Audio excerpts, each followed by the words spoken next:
If you would die to hear Beethoven, Mozart, Chopin, or any other composer play their own works, and wouldn't we all die to witness that? Your journey starts right here with a pendulum. A brilliant tool in its simplicity, predictable in its movements by the human brain in an astonishing accurate way, and in its swings back and forth, so close to the up and down movements of the arm, that gesture that we use so much still in our daily lives as musicians and that guided our predecessors for centuries in their musical adventures. I'll explain the connection with Beethoven, Mozart and Chopin in a minute, but let's first look back on some earlier history. It's an important first step in our journey. There was a time even when the simple up and down motion of the arm was all musicians needed to make music together, and important, indicating the tempo the music required.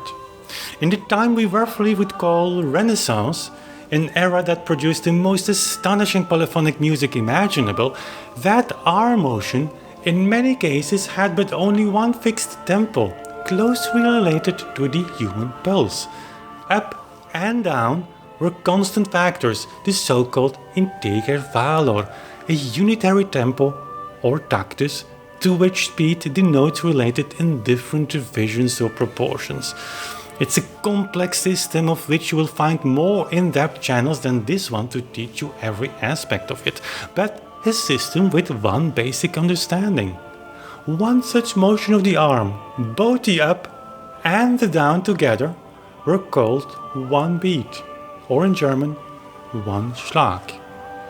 That one Schlag was connected to the duration of the semibrevis, the whole note, as we would say today. And each movement of the arm indicated the minima, the minims, or half notes, as we would say today. In other words, the binary division of the semibrevis. It is this simple understanding that lies in front of our eyes since centuries that forms the foundation of the true understanding of historical time measurement. 2 points, be it up, down, or left, right, form a unity of time. The tactus, or in another historical word, the tact, not translated as bar, but as time, Zeitmaß. There is no other way to measure time than with 2 points. We count binary even in other domains. When a child counts its movements on a swing, it will add one number every backswing only. Or when we count the number of wing strokes a bird makes, we add one number every time the wing hits the down point. But certainly in music, a musician will only feel the tempo a conductor gives at the second movement. No orchestra will start right at the first movement of the baton, but it will never fail to set in perfectly in the exact tempo at the second point it marks. When composers started to introduce new effects, new emotions, they felt the need for new movements, new tempi as well. So, how to measure these different tempi now that we left the unitary pulse related to our heartbeats? Knowing that the pendulum can vary in swinging speeds just by adjusting the length of the rope, it is no surprise that people thought about ways how to use it for the newly raised musical problems. The very first one to introduce the idea of the adjustable pendulum as a timekeeper on a larger scale was the French scientist Marin Mersenne. Mersenne centralized his chapters on the musical pendulum around a pendulum's length of about 3.5 feet, about 1 meter of length, as the basic tempo. And at this length, the pendulum swings back and forth in seconds. A tempo that, as well for the mensural time as for the centuries to follow, would be the starting point of all other movements or tempi, the so-called tempo ordinario. But if you think that pendulums got really popular among composers and musicians as a tempo indicator, well, you might be surprised to learn they were not. The majority of the pendulum indications of that era was given in France and related mostly to the court dances of that time only. There is not a single piece from Bach, Haydn or Mozart with an original pendulum or tempo indication. The reference to the tempo ordinario as the basic tempo was still so strong that in general a musician still knew what to do or what not to do just by looking at the notation of a certain piece. But towards the end of the 18th century, voices that pleaded for decent ways of fixing the right tempo of a composition became stronger. And until the end of the 19th century, all kinds of studies, proposals, inventions saw daylight, most of them still based on the principle of the pendulum. As a certain Mr. Zwecker even patented his pendulum invention in 1887. But of course, the device that changed the whole concept of indicating time was the metronome. Now, before you click away here, just thinking on those dozens and dozens of metronome numbers that simply seem not to be worth your time because of the ridiculous speeds they require at first, stay with me for a short while, since that little bit of time investment might open your mind for new perspectives for the rest of your musical life.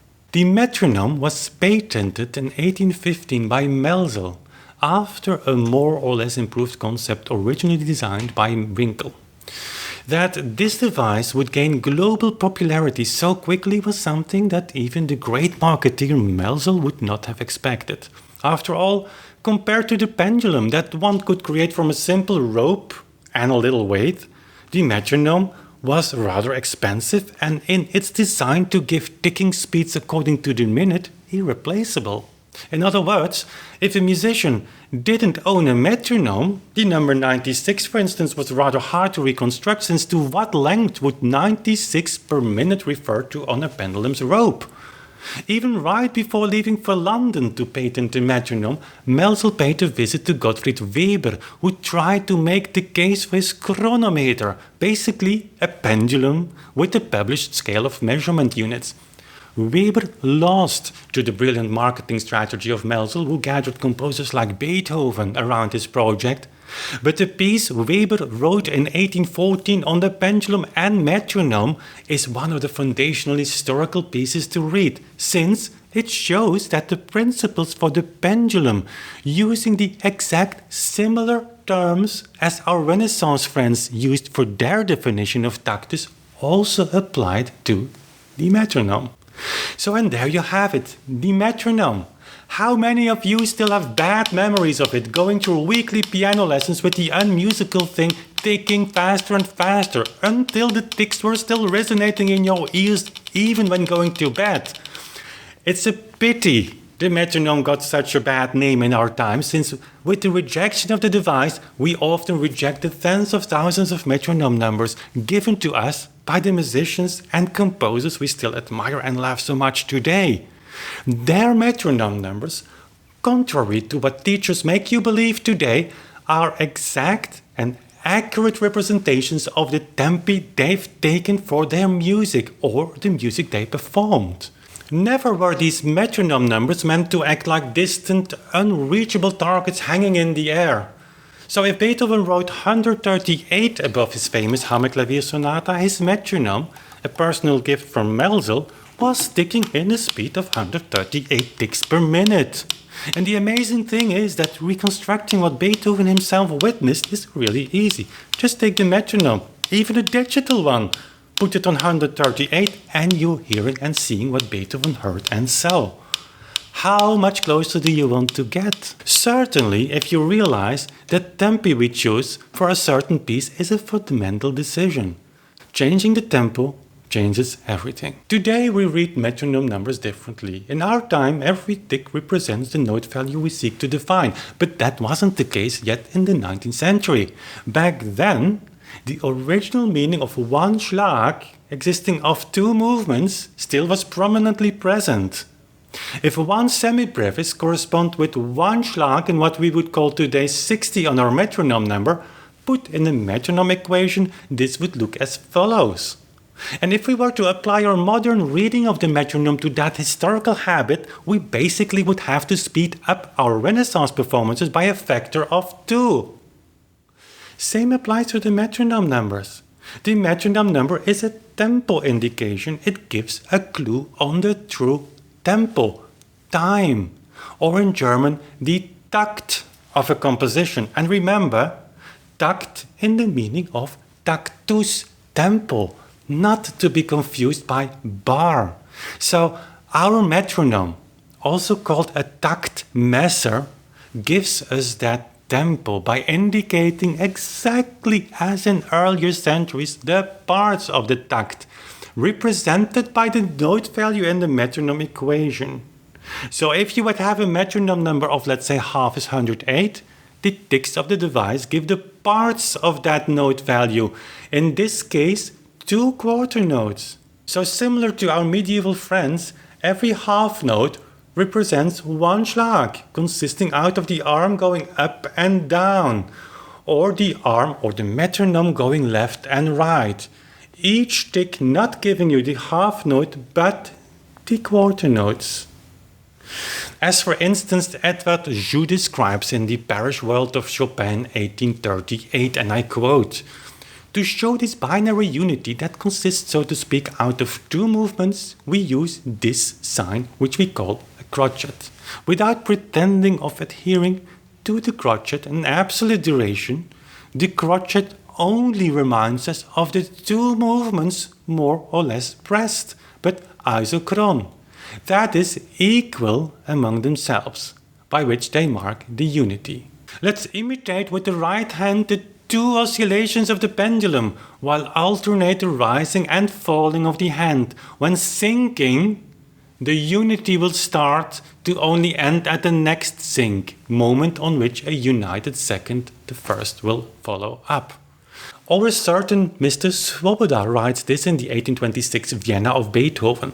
"This machine's goal, the metronome or taktmesser, is to indicate precisely the parts of the tempo, taktteile, set at the beginning of a piece, with strong audible beats of the pendulum or by the visible movements back and forth of a weight connected to a rope, so a pendulum."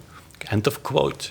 Swoboda makes it very clear that tempo equals takt, as we read in his glossary of terms where he equals tempo with takt, exactly as authors in the 15th and 16th century would do. Senza tempo, he says, is ohne takt. So, what does all of this mean to you? It would, for instance, mean that the stupid journey etude becomes an enjoyable study of which a tempo indication suddenly makes sense.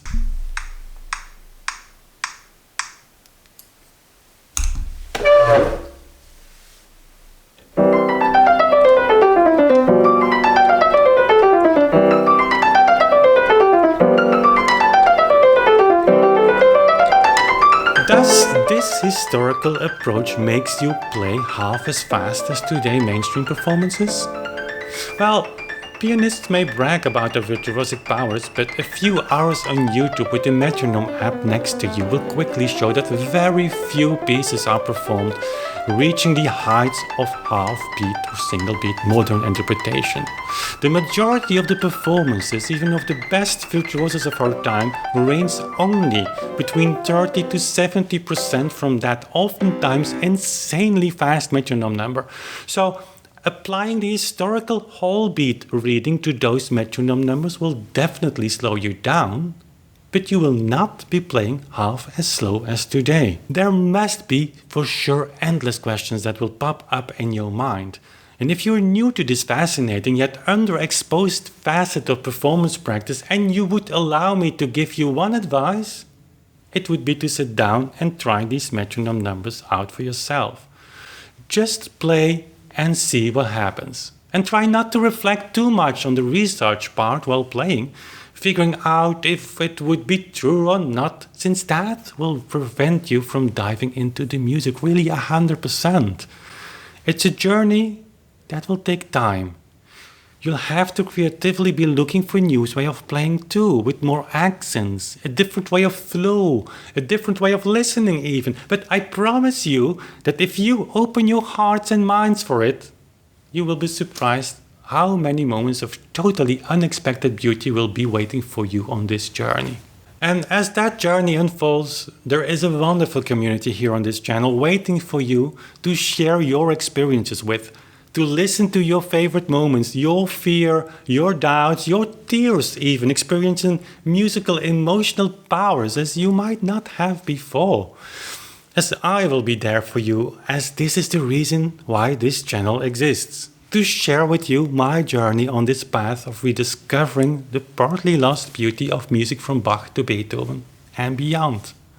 Click on that subscribe button to become part of that community, and also hit the bell for the live streams and YouTube premieres where we can interact in a very direct way. Or become a member of our Patreon community for even closer interaction. Anyhow, we're here for you. And for now, thanks for watching. See you soon again.